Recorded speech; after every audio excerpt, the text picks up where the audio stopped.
Student अस्सलाम वालेकुम, hope so आप सब खैरियत से होंगे। माय नेम इज़ ज़ाफ़रान और आज की इस वीडियो में हम वेक्टर स्पेस को डिस्कस करने जा रहे हैं।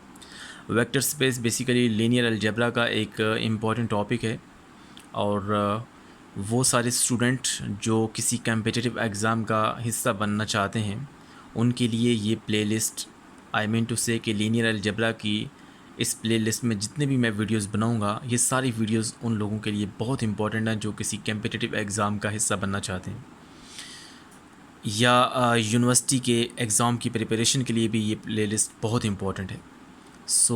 इसको हम स्टार्ट करते हैं। स्टार्ट करने से पहले मेरी सब व्यूअर्स से रिक्वेस्ट है कि वो सारे लोग जिन्होंने मेरा चैनल सब्सक्राइब नहीं किया, please subscribe my channel. Let's start.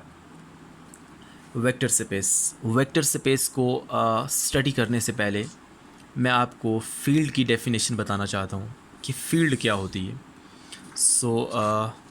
सबसे पहले हम फील्ड को अंडरस्टैंड करते हैं। A set F is said to be a field if it satisfy following axioms. कोई भी सेट है, हमारे पास एफ़ है, उस सेट को हम फील्ड कहेंगे अगर ये जो सेट एफ़ है ये कुछ एक्सियम्स जो है उसको होल्ड करता है। पहला एक्सियम क्या है कि सेट एफ़ जो है विद रिस्पेक्ट टू एडिशन एक एबिलियन ग्रुप होना चाहिए।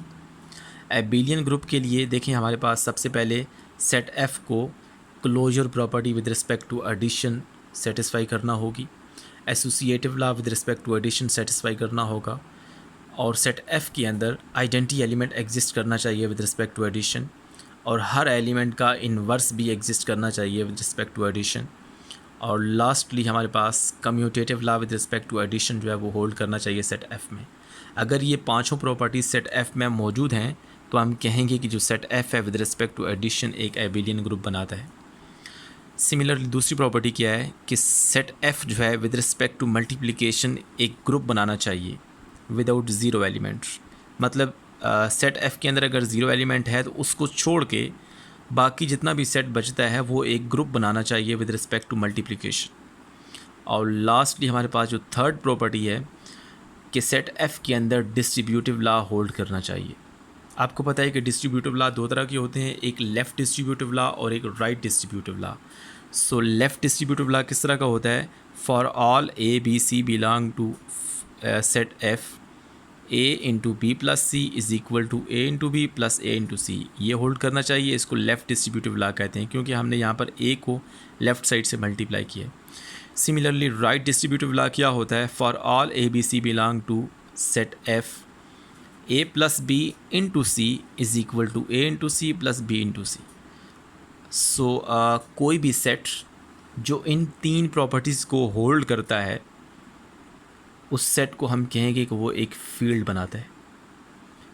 आई होप आपको ये जो फील्ड की डेफिनेशन है इसकी अंडरस्टैंडिंग हो गई है। अभी हम वेक्टर स्पेस को स्टार्ट करते हैं। अब वेक्टर स्पेस को अंडरस्टैंड करना हमारे लिए बहुत इजी हो जाएगा। इसको हम स्टार्ट करते हैं। वेक्टर स्पेस क्या होती है? Let F be a field and V be a non empty set of vectors. हमारे पास एफ कोई फील्ड है और वी हमारे पास एक नॉन एम्प्टी सेट है, और इस सेट के अंदर कौन से एलिमेंट्स हैं? वेक्टर्स हैं। बेसिकली वेक्टर्स का एक सेट है। Then V is said to be vector space over field F if following axioms hold. कौन कौन से एक्सियम्स हैं? देखिए, सबसे पहला एक्सियम क्या है? For all U V belong to set V. Basically ये जो u और v हैं ये दो वेक्टर्स हैं सेट v के अंदर। u प्लस v जो है दो वेक्टर्स को ऐड करते हैं तो उनका जो रिज़ल्ट है वो भी सेट v के अंदर ही आना चाहिए। मतलब closure property with respect to addition hold करनी चाहिए। सिमिलरली जो दूसरी प्रॉपर्टी है, for all u v w belong to set v। u v और w तीन वेक्टर्स हैं सेट v के। u plus v plus W is equal to U plus V plus W. देखें, यहाँ पर यू और वी को पहले हमने सॉल्व करना है और यहाँ पर वी और डब्ल्यू को पहले सॉल्व करना है। तो मतलब इसको एसोसिएटिव लॉ बोलते हैं। Associative law with respect to addition जो है वो होल्ड करना चाहिए। नंबर थर्ड क्या है? For all U belong to V there exist an element zero. इसको ज़ीरो वेक्टर कहेंगे हम। क्योंकि यहाँ पर जो v है, v सेट है, उसके अंदर वेक्टर्स की बात होती है। सो यहाँ पे हमारे पास u कोई वेक्टर है जो कि सेट v से बिलोंग करता है।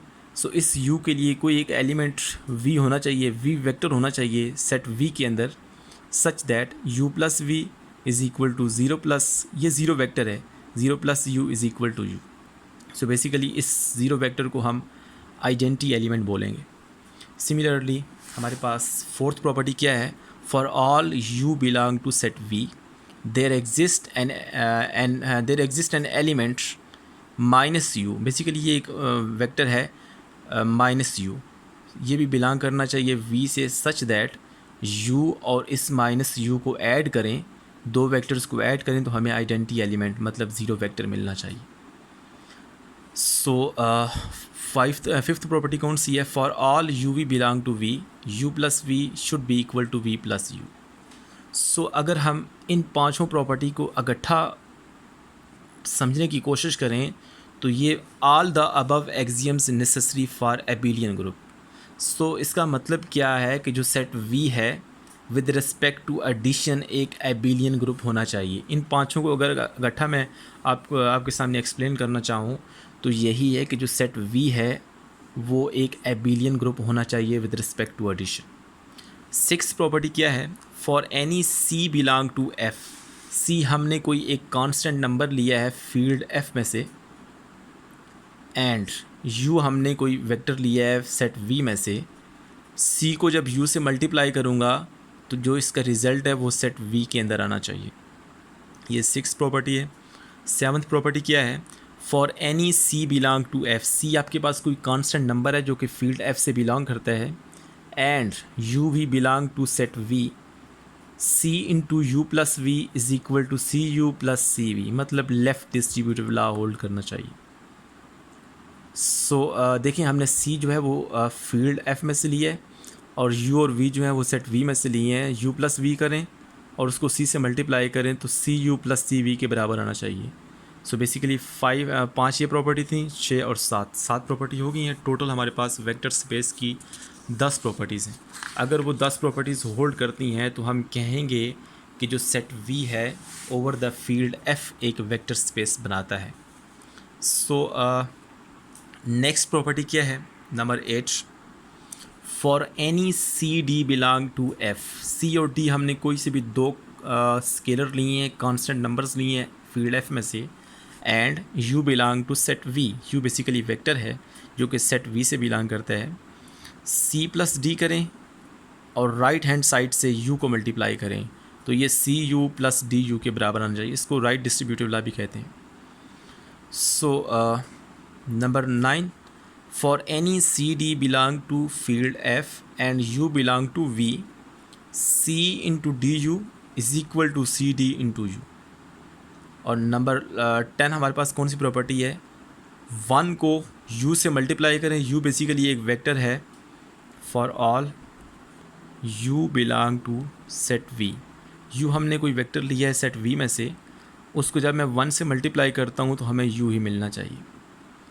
सो कोई भी सेट v किसी फील्ड f के ऊपर अगर ये 10 एक्सियम्स को होल्ड करता है तो हम कहेंगे कि वो जो सेट v है वो एक वेक्टर स्पेस है ओवर द फील्ड f।